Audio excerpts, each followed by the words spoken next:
Hey everyone, how you doing? Welcome to the PDF Element channel. I'm Jens from the Wondershare PDF Element team and I am here for your assistance.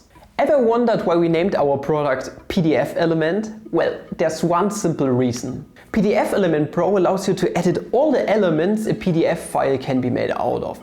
Prominent features include, for example, text and images, backgrounds and hyperlinks, as well as visible page areas and headers. Today I would like to present to you PDF Element's professional editing features that will provide you with the most important and essential tools to edit all things PDF. Let's dive right in.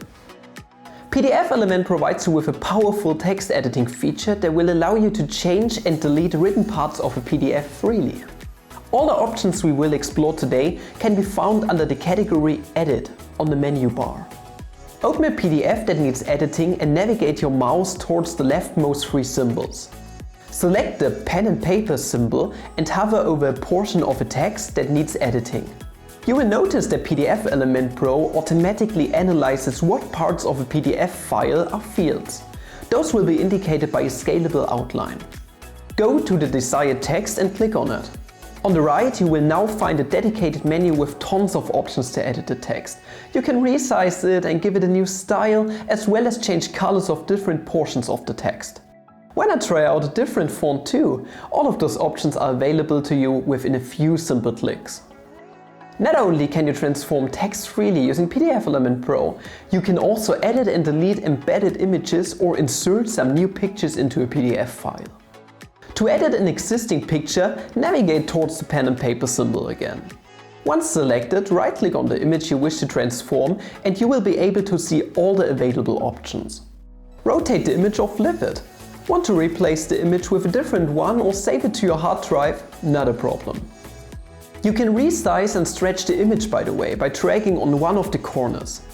To add a new picture to your PDF file, simply click the Add Image button under the Edit tab and choose the picture you want to put into your document.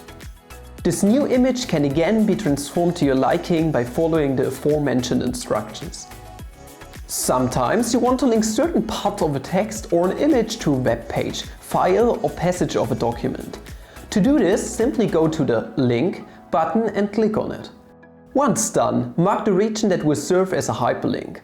Now a new window pops up that will allow you to insert the target of your link. Once done, click OK and you are done. Next, we want to go over the option to adjust visible page areas. For this, navigate your mouse towards the Crop button. Now a new window pops up that will give you the option of cropping all or just a specific range of pages. Drag the blue squares around until the crop fits your needs and click OK once you are done.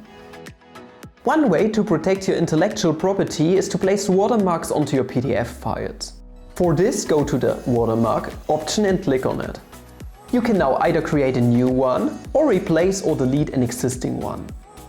When creating a new watermark, you will be able to customize it as much as you like. Once satisfied, click OK. When updating an existing one, you will be able to make changes to your already saved watermarks, by the way.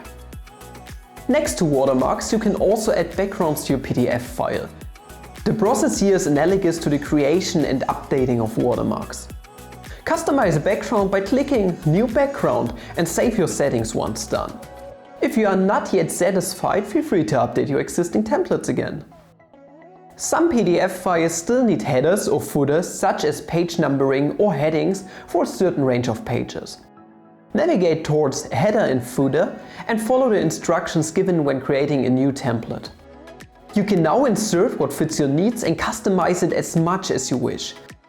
Also, if you want them to only appear on certain pages, click on Page Range and adjust it. Other than adding headers and footers, the function page numbering will give you a more dynamic option of adding ordered numbering to your documents. Click on the tab and start the customization process. The blue boxes will indicate where your ordered numbers will go. Don't want them on the right? Then deselect all the right-hand regions. You can customize the way your string of numbers looks by playing around with the start at and prefix option, and just like before, you will be able to choose where the numbering goes by customizing your page range. If this video was helpful and to your liking, make sure to give this video a like and to leave some feedback down there in the comments. Also, if you would like to know about more features and future updates for PDF Element Pro, make sure to subscribe to the channel. All the relevant links can be found down there at the top of the description, as well as a free trial to the product, so make sure to check it out. This has been Jens from the Wondershare PDF Element team, and I'm seeing you in the next video. Ciao!